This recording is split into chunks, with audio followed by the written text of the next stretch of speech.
whenever we stop the stream, and we come back from commercial, I have to return on the stream. Oh, I see. There's a manual step there. Yeah, there's a step there. Yeah, that's what Got the it. studio engineer is supposed to do. They They're must be off supposed to. today, huh?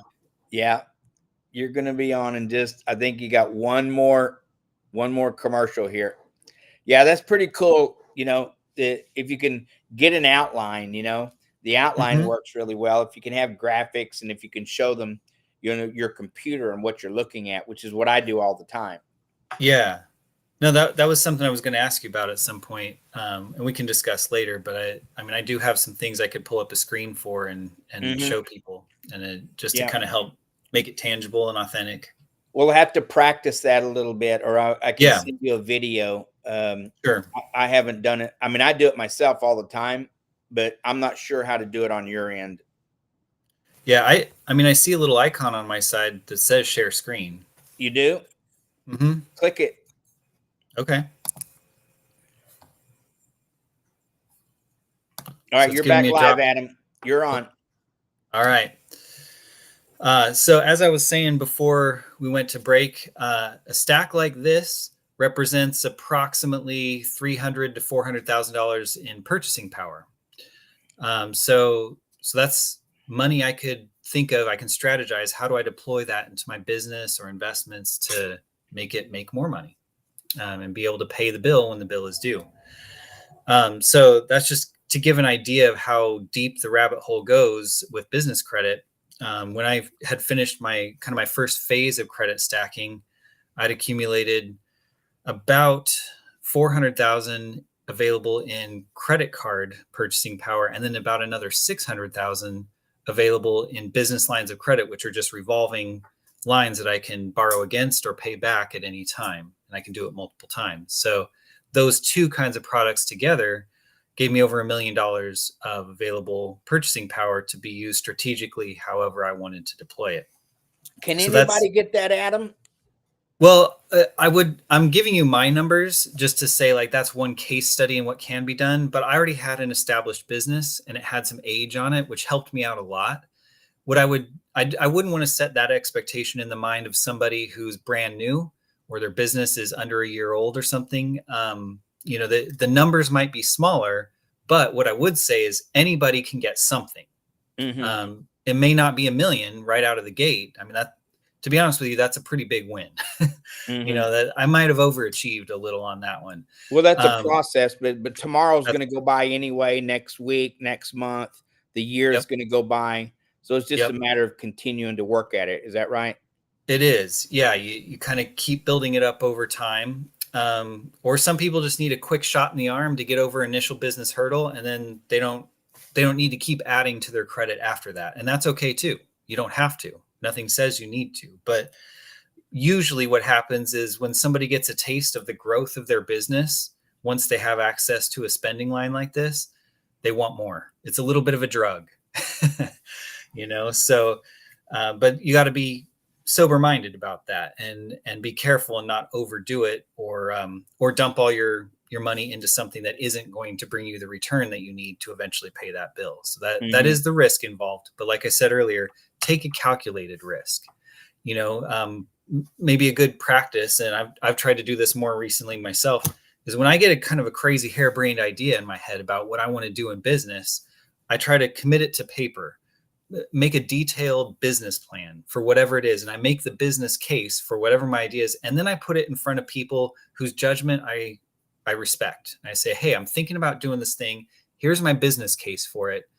Poke holes in it. Help me here. And what I'm trying to do is I'm trying to take the risk out of it while it's still an idea, rather than pull the trigger first and then find out all the problems with it later after I'm in too deep, So these are some of the preparatory steps that a young business owner could do in order to try to decrease the amount of risk so that once they take on that credit, they're able to manage it well. Is the average person capable of doing this? I mean, I hear you talk and it sounds simple. I mean, you're making it sound easy.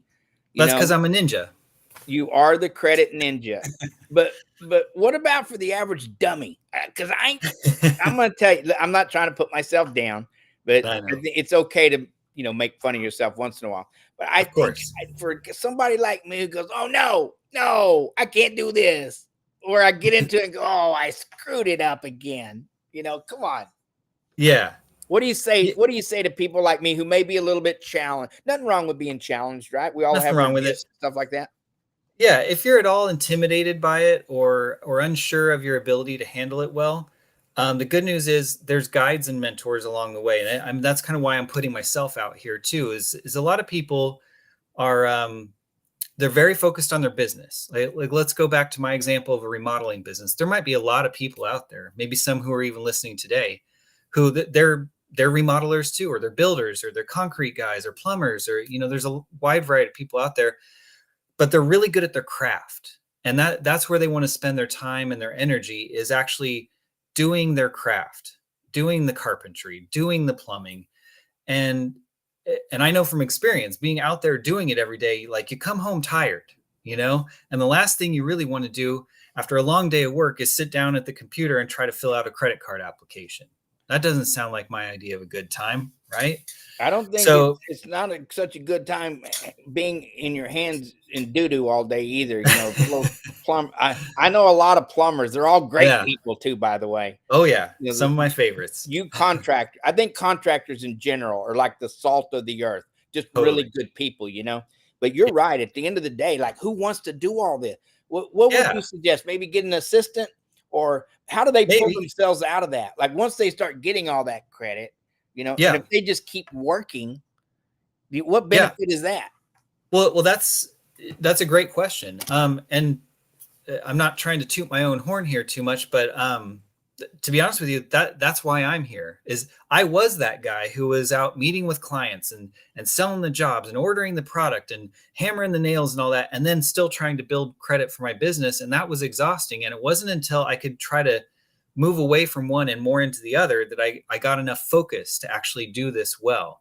So where I'm at now is I actually sold my contracting business, and now my business is getting this stuff, getting a stack of this for other people. You are the credit ninja. The credit ninja, that's right. So to your question, what about the plumber who spends his days, up to his elbows in doo-doo, and he needs some credit to get the new truck or the new tools or whatever it is? My suggestion is call me or someone like me. I do it for you. I mean, I'll still need a little bit of cooperation and help from you along the way.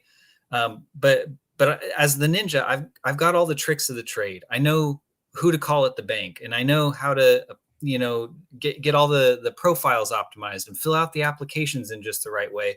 You don't have to spend your time on that when I can go to bat for you. So that can be helpful for at least that initial round. And if you decide that that's beneficial to your business and you want to keep going, I can keep going for you, or I can train you. You can figure out how to do some of this yourself if you want to. But again, most people want to stay busy in their business, and that's fine. That's good. That's how I was. So I just wanted to make that transition to where now I no longer work in contracting. I work in business credit to be able to help business owners who are just like I was, be able to get the access to capital that they need to have that exponential growth curve on their business.